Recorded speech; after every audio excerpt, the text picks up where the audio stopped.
가깝지만 가장 먼 곳이기도 한 북한. 그런데 폐쇄적인 북한 사회에서도 암암리에 퍼져나와 전 세계를 경악하게 만든 역대급 연쇄살인이 있습니다. 함경남도 신포시에 살고 있는 40대 박명식 씨.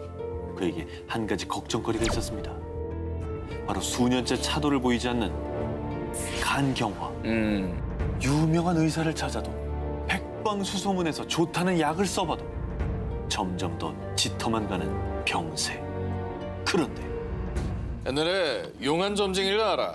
아주 점을 똑대기 잘 보더라고. 우연히 듣게 된 직장 동료의 말. 박명식 씨는 결국 그 점쟁이를 찾아갑니다. 내 간경화가 너무 심해서 언제 죽을지 모릅니다. 제발 살 수 있는 방법 좀 알려주시라요. 사람의 간을 먹어야 그 간경화가 나. 그리고 젊은 사람의 간일수록 더 좋지. 박명식은 그게 대체 말이 되는 소리냐며 그 자리를 박차고 나옵니다. 하지만 병세가 점점 더 심해지자 어차피 죽을 바엔 점쟁이 말대로 해보기라도 하자! 라는 결심을 하고 합니다. 1990년 4월 그는 농촌에 봉사활동을 하러 온 학생들을 범행 대상으로 삼게 됩니다. 잠든 한 학생의 입을 틀어막고 준비한 흉기로 급소를 공격합니다.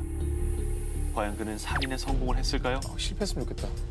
며칠 뒤 심하게 훼손된 한 학생의 시신이 발견됩니다. 그렇습니다. 간이 없는 시신이었죠. 며칠 후 그는 20대 여성을 또 살해. 그 뒤 6개월 동안 무려 10건의 살인을 저지릅니다. 자기가 살자고. 하지만 결국 그의 엽기 행각은 덜미를 잡히고 맙니다. 그때도 그는 13번째 살인을 저지르던 중이었습니다. 그에게 붙잡힌 학생이 소리를 지르며 저항하자 살인범 잡기에 혈안이 되어 있던 주민들이 힘을 모아 도망가던 박 씨를 붙잡는 데 성공한 거였죠. 결국 그해 10월 그는 사형 선고를 받아 얼마 뒤 사형을 당했고요. 점쟁이 역시 약 15년간의 노동교화형을 선고받았다고 합니다. 충무로를 집어삼킬 실화사건 19 스릴러 편 7위를 공개합니다. 피로 얼룩진 유토피아 데빌 아일랜드.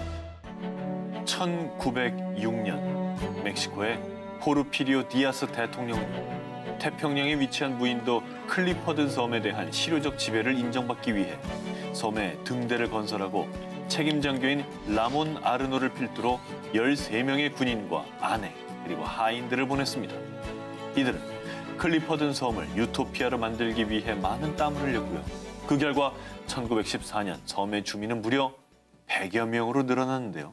그런데 1910년에 멕시코 혁명이 일어나면서 이들을 섬으로 보낸 포르피리오 디아스 대통령이 사임됐고요. 이윽고 섬의 정착민들을 방치, 나몰라라 하게 됩니다. 버림받은 처지가 된 주민들, 결국 영양 부족으로 괴혈병을 앓으며 하나둘 목숨을 잃기 시작했고요.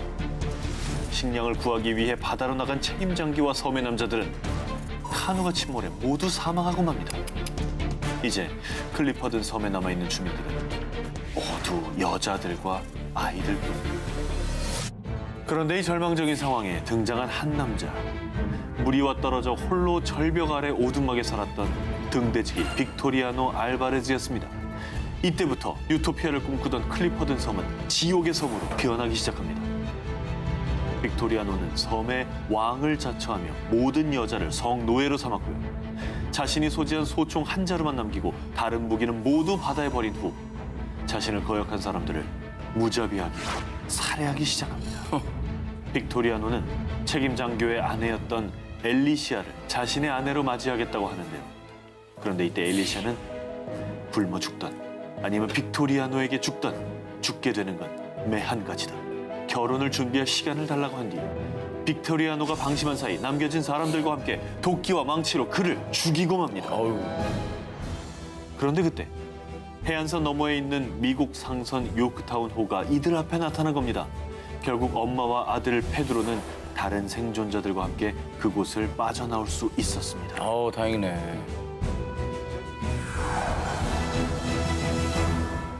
이게 만약에 한국에서 제작이 된다면 빅토리아노 후보 누굽니까? 쉽지 않네요. 마동석 어때요? 마동석. 왜냐면 그동안은 너무 이제 호감 연기만 해오셨는데 아예 그냥 악역이야. 저는 굉장히 좀 약간 여리여리하지만 뭔가 그 안에 뭔가 그 에너지를 숨기고 있는 누구? 조우진 배우. 조우진 씨. 저는 요즘에 조우진 그만. 님의 연기에 좋다. 이제 푹 빠져 있거든요. 그래요. 저희 셋은 조우진 씨로 예. 축하드립니다. 연애를 하겠습니다. 축하드립니다.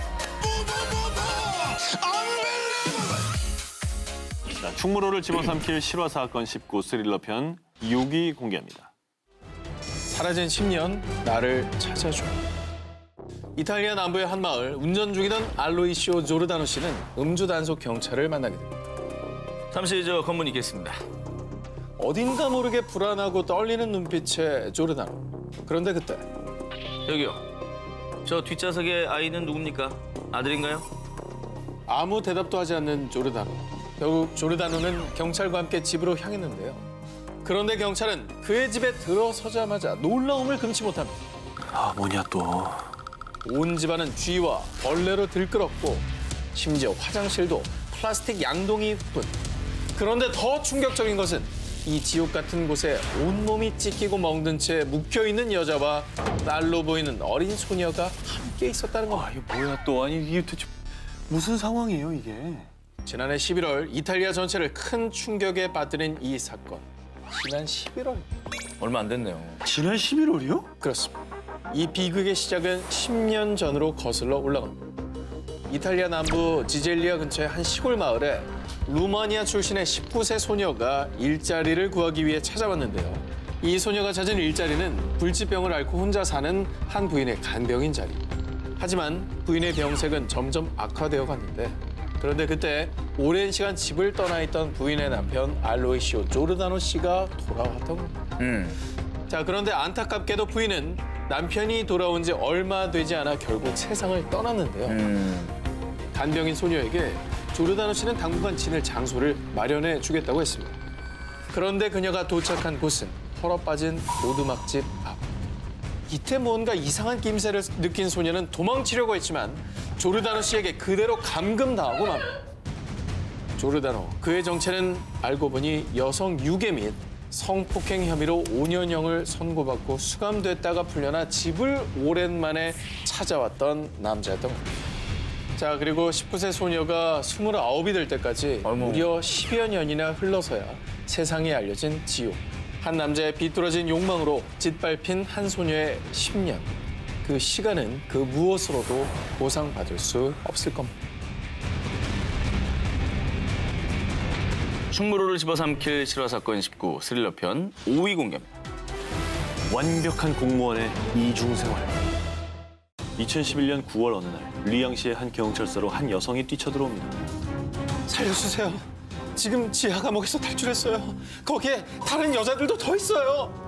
여자와 함께 급히 찾은 인근의 한 아파트.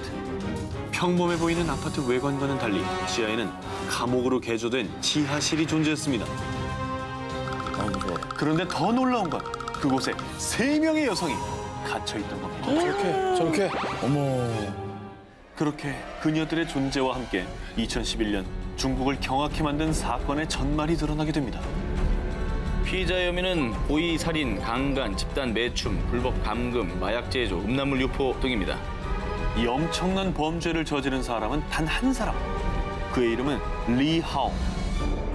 리양시 품질 및 기술 관리국에서 근무하는 공무원이었던 건데요. 그는 함께 일하는 동료들 사이에서도 늘 평판이 좋았던 인물이었습니다. 그런데 그의 완벽한 모습 뒤에 가려진 엽기 행각도. 아내에겐 야간 업무를 한다며 집을 나선 뒤 그의 발길이 향한 곳은 지하 감옥. 그곳에서 그는 자신이 납치한 여성들에게 폭행과 강간을 일삼았고 그러던 2011년 9월 많은 돈이 필요했던 리아오는 여성들에게 성매매를 시켰는데 감시가 허술한 틈을 타 한 여성이 탈출했고요. 경찰에 신고하며 그의 범죄가 세상에 알려지게 된 거죠. 인간의 탈을 쓴 짐승. 이 말이 그냥 딱 맞는 인간이네요. 인간이 가져서는 안 될 잔혹한 양면성. 완벽한 공무원의 이중 생활이었습니다. 충무로를 집어삼킬 실화 사건 19 스릴러 편. 이번엔 4위를 봅니다. 수취인 불명, 그 섬의 미스터리. 캐나다 세일리시 해안의 제다이아 섬을 찾은 한 가족. 천혜의 자연을 만끽하며 즐거운 시간을 보내고 있던 그때 어디선가 들려온 비명 소리. 이 가족이 발견한 물체의 정체, 말 그대로 잘린 발이었습니다.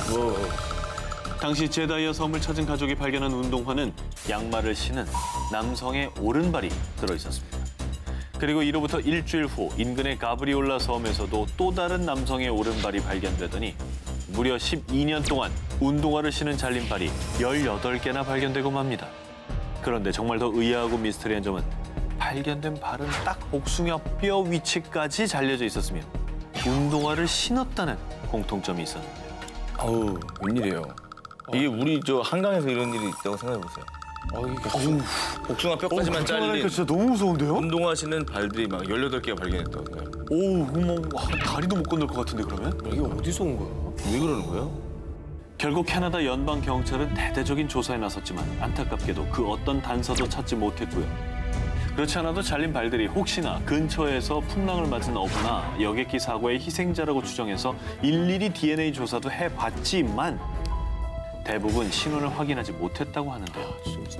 매년 잘린 발이 나타나는 공포의 해변. 영화한다면 캐스팅하시겠습니까? 자, 일단 제가 2개 남았고요. 한 기자님은 하나입니다. 간절하게 하나 남아 있습니다. 우선순위에서 이제 한 기자님이 나오면 저와 같이 조기종영. 그렇죠. 제가 여기서 그냥 저희 기사에 대해서 하나만 간략하게 좀 미리 설명드리겠습니다. 뭘요? 지금 남아있는 이 기사가 오늘 딱 맞는 1위 기사입니다. 자, 그러면 충무로를 집어삼킬 실화사건 19 스릴러 편입니다. 3위 공개. 잘 보겠습니다. 축하합니다.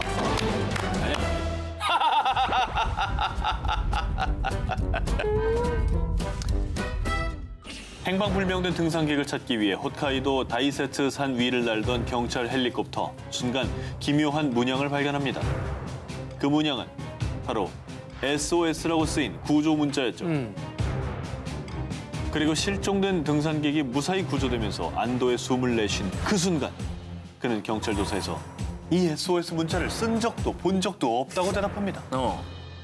또 다른 실종자를 찾기 위해 산속을 샅샅이 뒤진 경찰. 그러던 어느 날 SOS 문자 인근에서 유골의 파편과 카세트 테이프, 소형 녹음기가 든 가방을 발견합니다.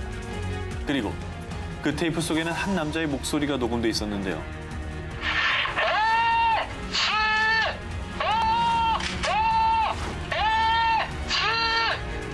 그 속에서 들려오는 건 누군가의 다급한 외침, 한 남성의 목소리였습니다. 왜 그래요? 그렇게 경찰은 유골과 유류품을 테이프 속 남자의 것으로 판단했는데요. 하지만 여기서 의외의 상황이 벌어집니다. 바로 유골의 신원이 여성이었던 거죠. 어머, 남자 아니었어? 게다가 벼랑 위에서 움직일 수 없다라는 저 다급한 외침.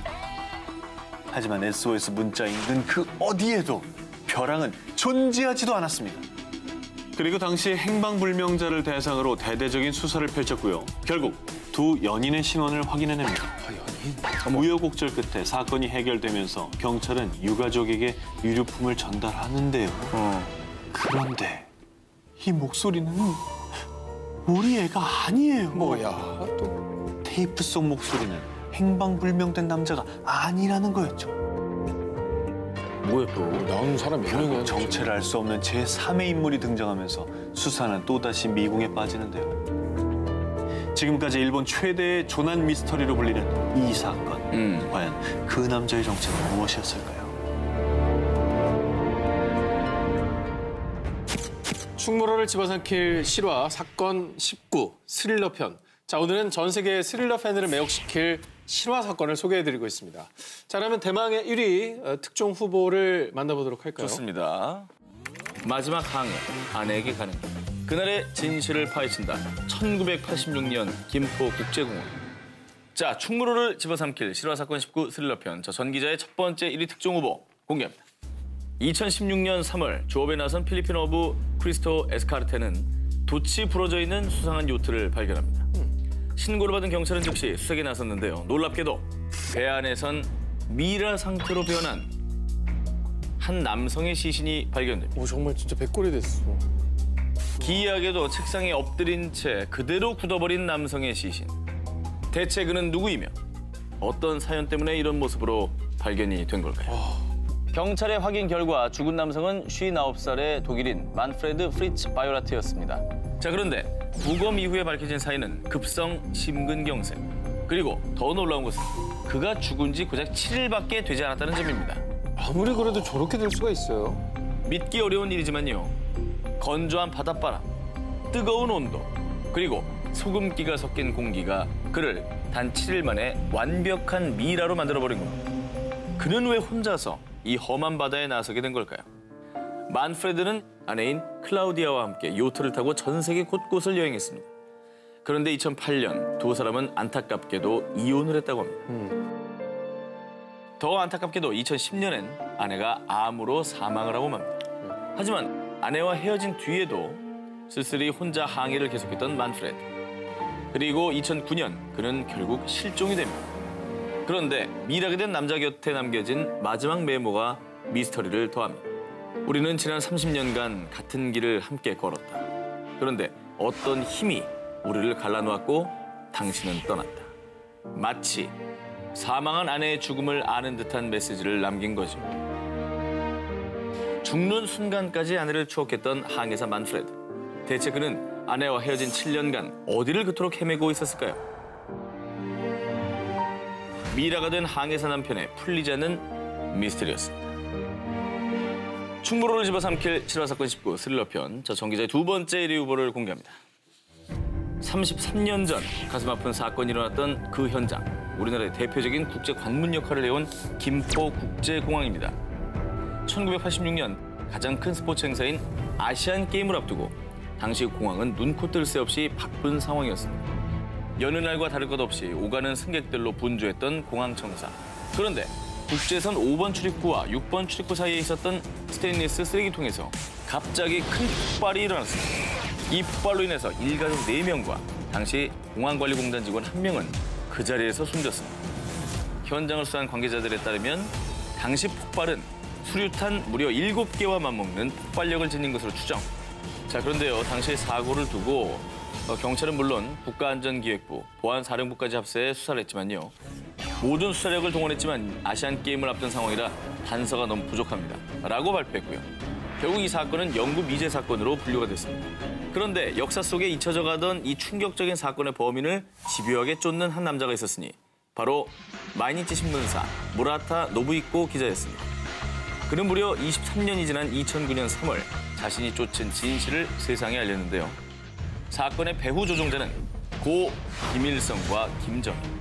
범행을 지휘한 것은 무슬림 테러리스트 아부 니달로요. 청부 테러리스트로 악명 높은 아부 니달이 북한과 손을 잡고 김포공항 폭탄 테러를 벌였다는 사실을 동독 정부기관 슈타지의 비밀 기록을 통해 밝혀낸 것입니다. 그리고 이 보고서에는 김포공항에 잠입해 테러를 벌인 과정이 상세히 설명돼 있었는데 하지만 안타깝게도 초동 수사가 너무나 미흡했고요. 그날의 진실은 다시 어둠 속에 가려졌습니다. 그날 김포국제공항 테러 사건의 진실은 무엇일까요?